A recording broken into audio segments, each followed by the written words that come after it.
Good morning, grade 12s. Welcome to CAT grade 12. We are going to be working on the third part of text functions today. We're going to carry on in Excel. I hope that you had a good weekend and that you are wrapped up warmly today. It's a nice chilly, wet day outside, but this will not stop us from learning today. Okay, so let us take a look here.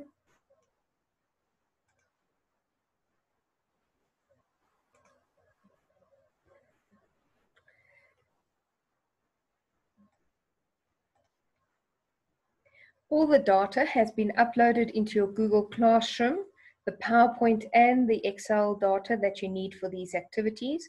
So please just refer to those so that you will be able to work on them. Okay.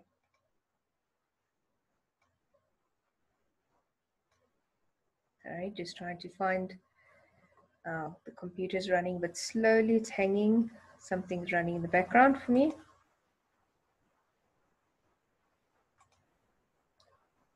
Okay. Today we're going to start with the find function. So the find function allows the user to locate a specific character or text string located within another string. So for example, if I'm looking for a specific word inside a sentence, in simple terms, it can help you find a specific letter within a word. The function provides a numerical output which indicates the position of the character or string that you're looking for. So if we take the word find, the word find has 4 characters. So depending on which letter I am looking for, I know I'm first going to look at the length of the word. It is important to note that this function is case sensitive. So make sure that you know exactly what you're trying to find. So in other languages, normally the programming languages aren't case sensitive, but in Excel and Access, it is. So if I type the word find in capital letters, it is going to look for the word find in capital letters. It will not come up with find with a capital F and a small IND. So let us take a look at the find function. I'm going to write equals find. Okay, that is my function. The equals is my function. Then the function name is called find. The string or character that you are trying to find. So I'm looking for the letter E in cell A32 from the first position. So from where am I going to start looking? I'm going to start looking at the first position in that specific cell.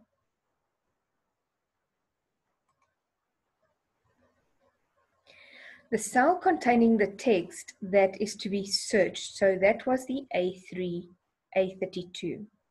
You can also search a text string by typing the text string within double quotes. So very importantly, you need to use double quotes in Access to read a string. So for example, let's take a look here. Equals find E, so find the E in the word Jane, starting from the second. We'll look for the position of E within the string Jane. The position in the string where the search will start. This is an optional inclusion. You won't necessarily need to include the 2 there, but it makes it more specific. If you do not include this in the formula, the search will start from the very first letter of the string. So say for example you've got a sentence and you don't want to search every single E. If we take a look at this top sentence here, the position in the string where the search will start. If I was looking for E, but maybe in the word the, in the second the, if I had just left off the 2, then it would have given me the first E. Okay. So again, if you do not include this formula, the search will start from the first letter of the string.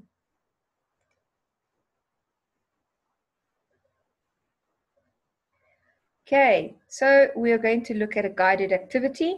We're going to work in the spreadsheet find.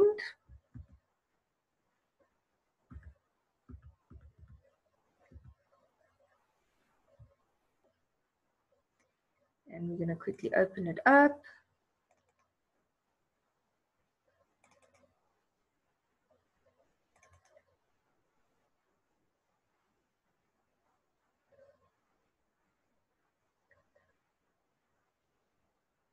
Okay, so here we have our spreadsheet find. Let's just make it a little bit bigger so that it will be easier for you to be able to read or see it.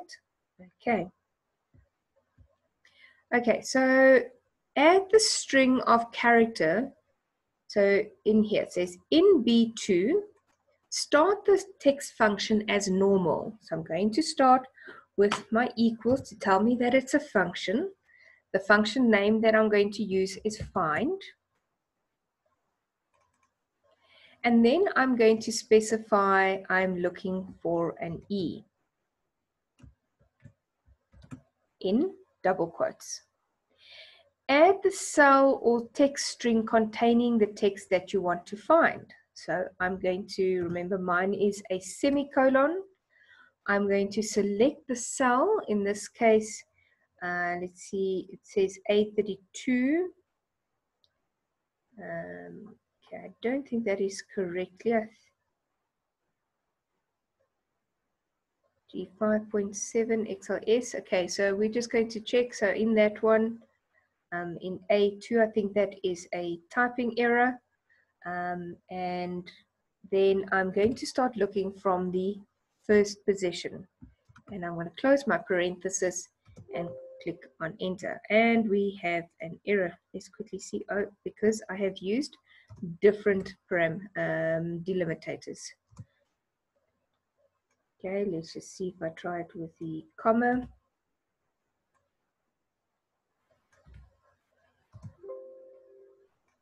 Nope, it's not liking it. Okay, so what we see here in the word Amanda, there is no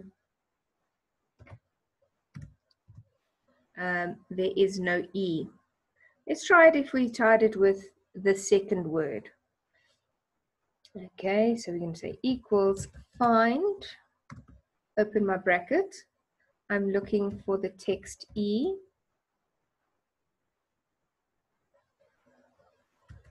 Okay, within the text from that cell. And I'm looking from position 1. Let's just see, I think I might need to, I need to add square brackets here. If you see there, so square brackets 1, let's see if that makes a difference. Nope, we are not having any luck with this one. Okay, I'm going to use the one on the screen so that we can see more clearly. I will upload the correct data sheet for you onto Google Classroom. Okay, so there we go. So if in the first one, if I'd entered the values, I've used, remember I said to you, it's case sensitive. So it's very important. Let's quickly try it again. See if I use it with a small e. And instead of saying that, I'm going to say 1. There we go. Okay, so remember it's case sensitive. It's an easy mistake that we all can make. So I'm going to, let's try with Josephine. So I'm going to say Josephine has 2 E's. So I'm going to see here, equals find, open my bracket, choose my, first I'm going to specify what I'm looking for. I'm looking for a small e. The field I'm going to find from cell A7. And I'm going to specify from the first position. And it is position of the letter is 4. It's not going to read the second letter, so the function find is going to keep searching until it gets a true value. So it found on position J-O-S-E, it found an E, and it gave us a position. It doesn't carry on looking. If you wanted that, you would have to create a nested if statement.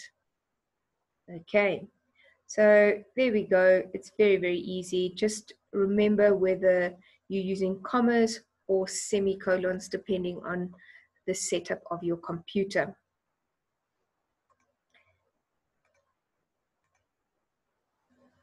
Okay, so if the cell or text does not contain the string or character that you're looking for, an error indication hash value.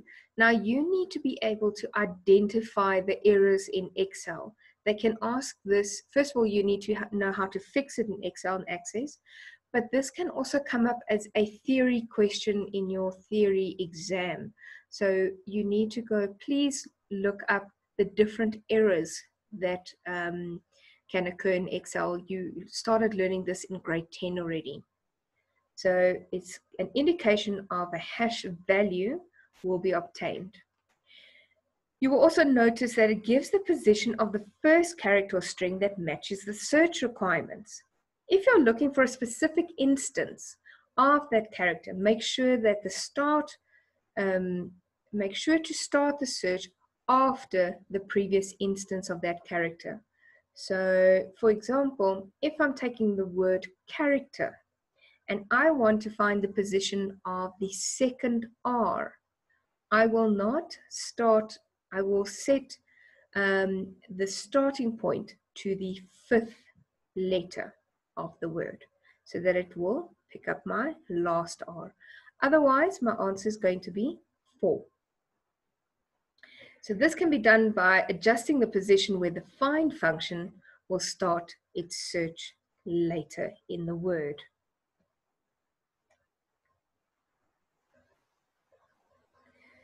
Okay, so for example, if we are looking for the second time the letter E occurs in the name Josephine, we need to adjust the starting point where the find function will start. So as I said here, there's Josephine. Josephine has 2 E's, and I'm looking for the first instance. If we start the search from the beginning, the name, the find function will stop once it has found the first E, namely position 4. Therefore, we adjust our function to start looking for the second time the letter E occurs by setting the starting point to 5. Okay, so J, O, S, E, P. So after my first E. So on the fifth, start from the fifth letter and then count 1, 2, 3, 4. The find function will now indicate the position of the second E in Josephine as shown in the image to the right here. So looking for the second instance of E in Josephine, this is by changing the start position of the find function to the first occurrence of E. So I hope you all understand that. So to make sure, depending on which character you're looking for, and this is a very good exam question that they're going to say to you, what is the position of a specific letter or word? What they can even say to you, if you've got a sentence, is say to you, find the position of the space, and then tell you what the second word, especially if you're looking at surnames, you need to find a surname.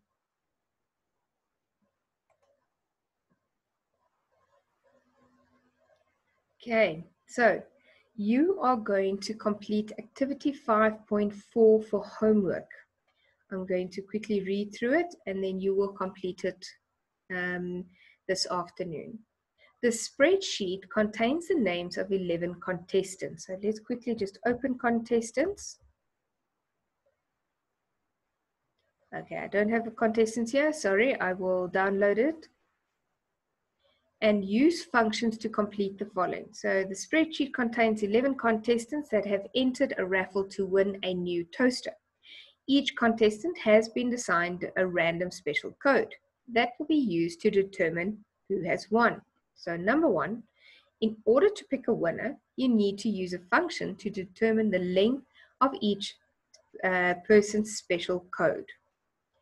there was an error that occurred when entering the contestants' names into the spreadsheet.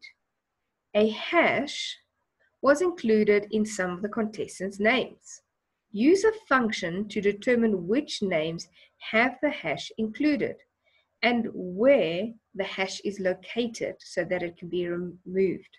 Okay, so basically what this activity is saying, in some of the contestant names, the character hash was included.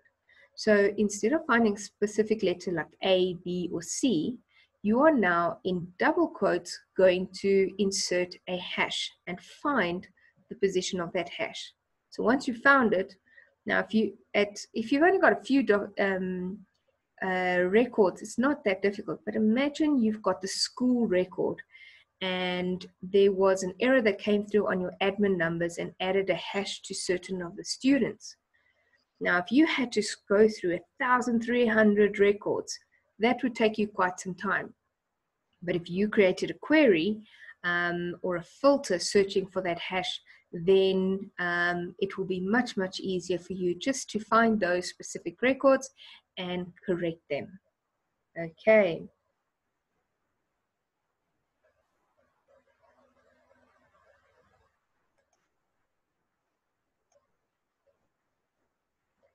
Okay, one of the most important skills that you will need to acquire when analyzing data to combine more than one function into a single formula. An example is analyzing a spreadsheet containing names and surnames.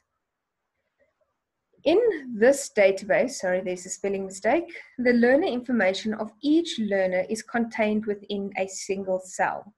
Okay. However, we want to use the grade and class data separately. So as you can see here, the name and surname is in one cell, and the student info is going to be, for example, if you were at school now, then you would be grade 12B or grade 12J.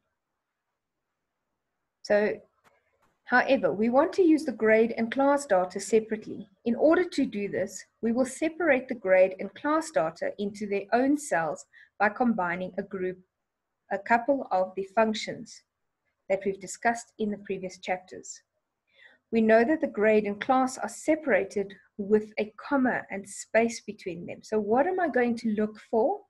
I'm going to look for the comma delimitator and the space. We want to take everything before the comma and move it to a cell called grade, and everything after the space to a cell called class. So this is a double instance of what we're going to use. So the first thing we're going to do, in order to do this, we're going to make use of our left, right, find, and len functions. So remember, left says go and find everything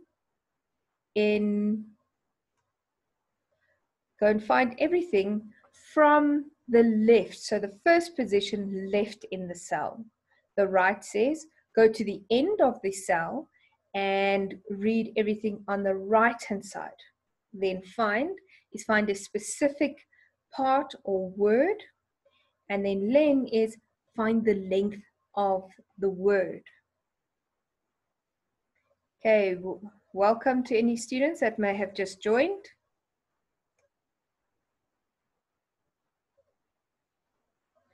So open the spreadsheet G-ACT 5.8 combinations.xlx. SX. Okay, so I'm going to open that spreadsheet.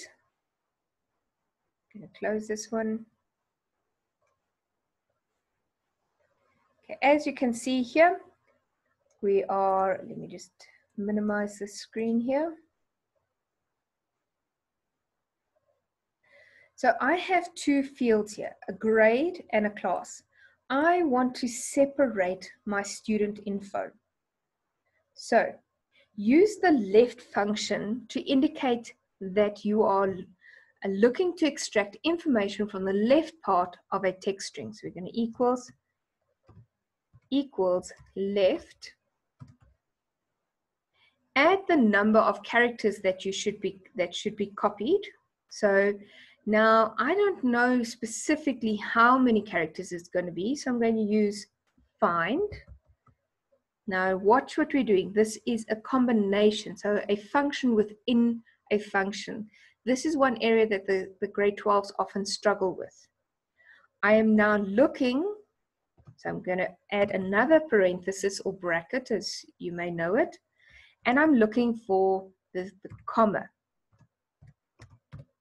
Okay, so what I was saying, the question was saying, find everything up to the comma.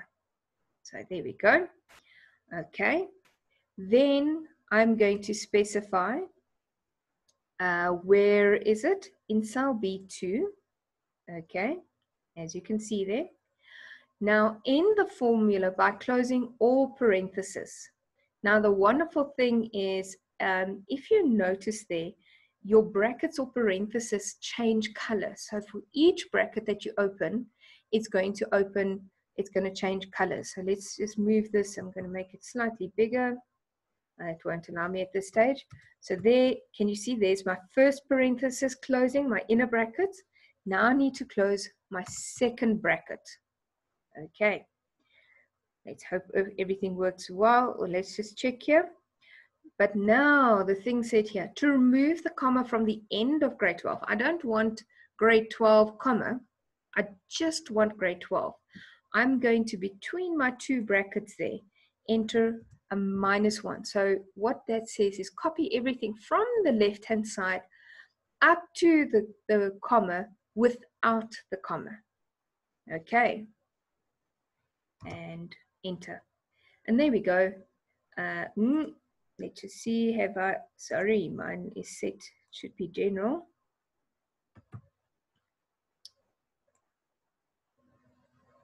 Okay, it's given me the amount of characters instead of the, let's just check here again.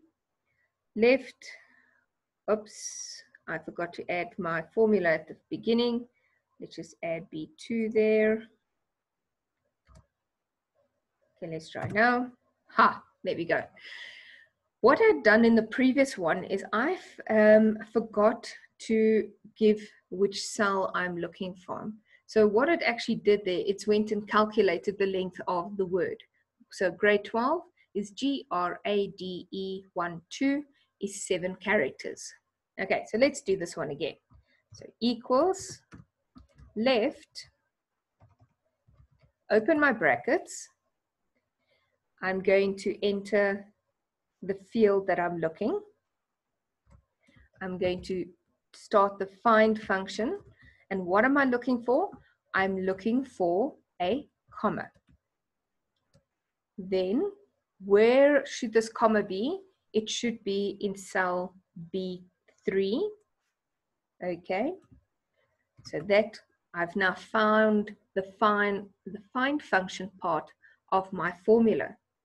But remember, I don't want the comma to display, so I'm going to add a -1 and close off my formula. And there we go. And again, very easy, you will drag your formula down. Okay. Okay, let's see. And let it move across. Okay, we've got a bit of a lag here this morning. Oh, have I now gone to the end? Let's go back. Okay, so now what we're going to do is we're going to do the second part. Now I want to take out the second part of the student info. I want to know who your registered teacher is. So let's go back to our formula here. And this time, I'm just going to move this up slightly. Okay, I'm going to use the right function. So equals right, because I know that the register part of your admin or your number is going to be at the end of your name. So right, I'm going to open my parenthesis. Which cell am I looking from? I'm looking in B2. Again, this time I'm going to say find the length. From which cell? You see my parentheses are changing color because I'm starting a nested function.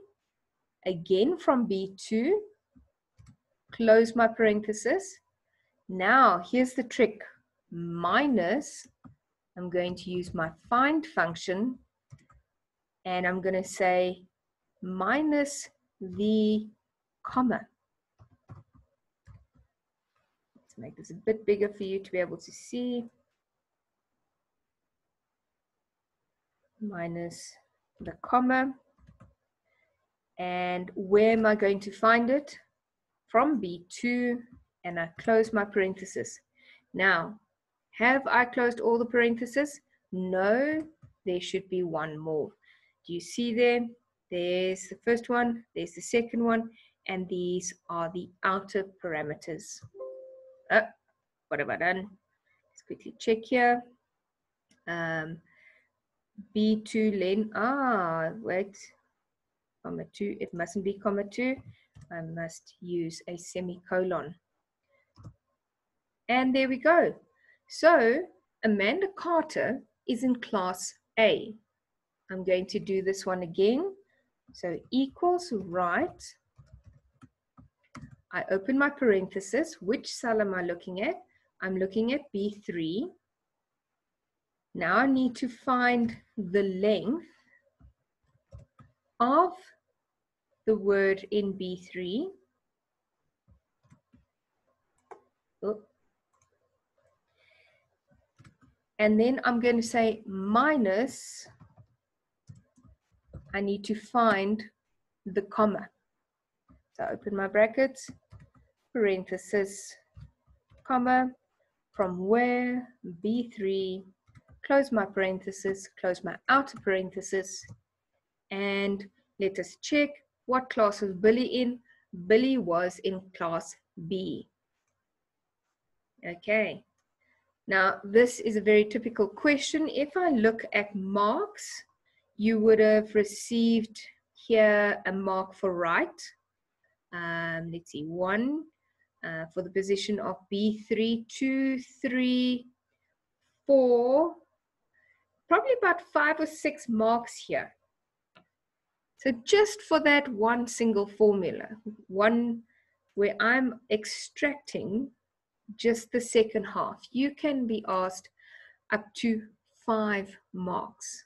Okay, so most of the time the students just, all they will do is they'll use the first part. They'll just do a right, or they will just find the comma.